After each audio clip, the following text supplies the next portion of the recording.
अब बाबा साहब के मिशन के बारे में जबकि उन्होंने देखा कि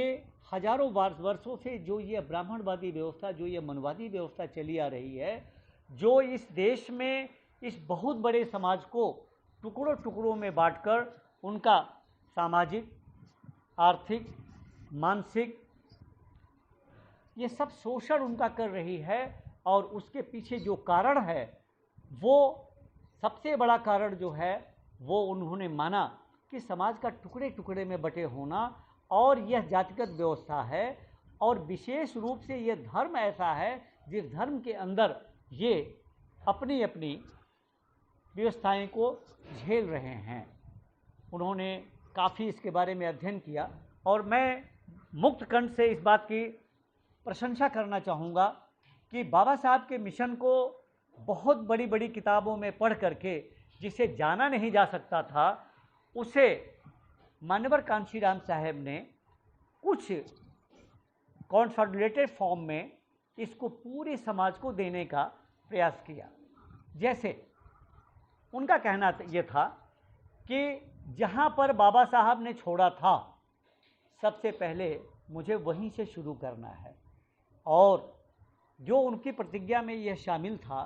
कि मैं बाबा साहब के मिशन को पूरा करूँगा, तो उसमें यह भी शामिल था कि इस दबे कुचले समाज के लोगों को मैं इस देश का हुक्मरान बनाऊँगा। वहाँ पर वो कुछ दिन तक काम करते हैं, और वो बहुत काफ़ी उनका तो बड़े कम शब्दों में मैं बता दूं कि पूना में उन्होंने इस मूवमेंट को चालू किया, और काफ़ी समय तक वो आरपीआई में भी रहे, महाराष्ट्र में काफ़ी समय तक काम किया। और वो 1973-74 के आसपास, जैसा कि लोग बताते हैं कि वो दिल्ली में देखे गए। दिल्ली में सबसे पहले उन्होंने, मैं इस बात को बेसिकली कहना चाहूँगा कि जो भी आज ये पे बैक टू सोसाइटी का जो कार्यक्रम है, जो कॉन्सेप्ट है, उसको मान्यवर कांशीराम साहब का ही इस देश में दिया हुआ है। और मान्यवर कांशीराम साहब ने उसको देने के लिए जितना भी इस देश में अध्ययन करते बना, और जब सबसे पहला संगठन जो वो ये बनाते हैं, बॉम्बसेप का संगठन, तो उसके पीछे उनकी ये मंशा ये थी कि जो ये बाबा साहब की फ़िलॉसफी है, जो इस बाबा साहब की फ़िलॉसफी जो कि पूर्णतया हमारे लिए ये एक्सेप्ट करने योग्य है, ये ऐसी फ़िलॉसफी है कि इस फ़िलॉसफी को अगर आम जन के बीच में अगर रखा जाएगा तो शायद वो शिक्षा के अभाव में इसको समझ न सकें। इसलिए फिर वो वहीं पर वापस जाते हैं, और जहाँ पर कि बाबा साहब ने बड़े हृदयघन से आगरा में ये बात कहा था कि मुझको पढ़े लिखे लोगों ने धोखा दिया। तो वहाँ पर उन्होंने उसको और पढ़ा तो थोड़ा सा उन्हें लगा कि बाबा साहब ने एक बार कहा था कि you just go back to your society. उसमें हुआ ये था कि कुछ लोग बाबा साहब के पास गए थे, और जब बाबा साहब से उन्होंने कहा कि बाबा साहब हम काफ़ी पढ़ लिख लिए हैं और हमें कुछ समाज में काम करने के बारे में बताइए, तो बाबा साहब ने कहा था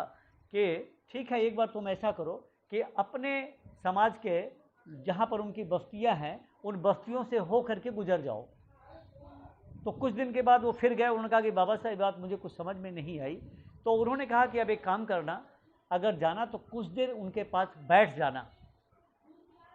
इसके बाद उन लोगों को ये समझ में आ गया कि हमें समाज में क्या करना है। तो खुद उसी पर कॉन्सेप्ट पर मान्यवर कांशीराम साहब ने, और मान्यवर कांशीराम साहब हमेशा ये कहते थे, ये उनकी बात थी कि I am not a philosopher, philosopher is only doctor Ambedkar, I am a organiser and I am just simply passing the concept of Baba Saheb to you. मैं सिर्फ उनके कॉन्सेप्ट और उनकी फिलॉसफी को आप तक मैं पहुंचा रहा हूं। तो वहां पर माननीय कांशीराम साहब ने इस बात को लिया, और इस बात का को जब वो इसका उल्लेख करते हैं तो उसको ये कहते हैं कि देखो, जब आप अपने समाज के बस्तियों से होकर के गुजर जाओगे, जब आप अपने समाज के लोगों के बीच में बैठोगे, तब तुम्हें समाज का असली वास्तविक चेहरा नज़र आएगा, और फिर तुम्हें कुछ करने की लालसा होगी। अब अगर इस देश का इंजीनियर, डॉक्टर, इस देश का कलेक्टर, हमारे समाज का निकला हुआ व्यक्ति, अगर जब वो जाकर के उस समाज के लोगों के पास बैठेगा, तो वहाँ पर दो इम्पैक्ट होंगे। पहला इम्पैक्ट तो ये होगा कि उस समाज पर जुल्म जाति करने वाले जो लोग हैं वो डरने लगेंगे कि इसको समर्थन, इसको सहयोग करने वाले बड़े बड़े अधिकारी हैं जो कि संभवतः इसको समर्थन देंगे, इसका सहयोग करेंगे, और ऐसी स्थिति में इसके साथ अब और जुल्म जाती नहीं की जा सकती। दूसरे उसका असर ये होगा कि समाज का जो निचला तबका है वो ये सोचने पर विवश होगा कि किसी न किसी तरीके से पढ़ा लिखा करके हमें भी अपने समाज के बच्चों को इंजीनियर, डॉक्टर, कलेक्टर बनाना है, ताकि उनका जो है शिक्षा के प्रति रुझान हो और वो संघर्षशील हो सकें। इसके बाद उन्होंने कहा कि देखो, जो उन्होंने बॉम्बसेप के बारे में जो कठिन बात कही थी वो ये कही थी कि जेंटलमैन, आप समाज के कर्जदार हैं। जैसे उन्होंने कहा कि आरपी सोनकर,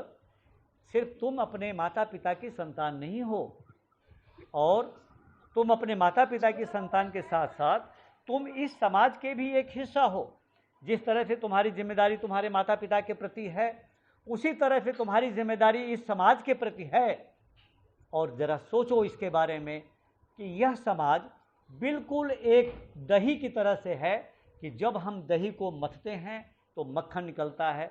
मक्खन निकाल करके हम उसको रखते चले जाते हैं और कालांतर में दही बना करके हम उसको बेच देते हैं। तो जो ये हमारे समाज का मक्खन है वो आजकल दूसरी थालियों में जा करके दूसरे समाज के लोगों को मजबूत कर रहा है, और मजबूत दूसरे समाज हो रहे हैं, और हमारा जो समाज है वो सिर्फ छाछ बन करके रह गया है। तो सबसे पहले you should go back to your society, and before going back to your society you try to understand that you have been paid for it। उन्होंने कहा कि मिस्टर आरपी सोनकर, भारतीय संविधान में तुम्हारा कहीं नाम नहीं था। ये रिजर्वेशन की मिली हुई नौकरी अगर ये तुम्हारे पूरे समाज में बांट दी जाती तो पूरे सर्विस के दौरान तुम्हें शायद 1 घंटा भी काम करने को नहीं मिलता। इस तरह से जो तुम्हारी नौकरी है वो सिर्फ 10 रुपये है, जबकि तुम 35, 40 साल, 34 साल, 32 साल की नौकरी करके तुम बहुत अच्छा पैसा कमा रहे हो। तुम अपने अपने परिवार और अपने बच्चों को तुम अच्छा घर मकान बनवा रहे हो, लेकिन तुम कभी ये नहीं सोचते कि इस पैसे पर तुम्हारे समाज का भी हक है। जिस तरह की बातें हमारे साहब अपने कर्मचारियों के बीच में कहते थे, और जब वो कहते थे कि देखो सुनो,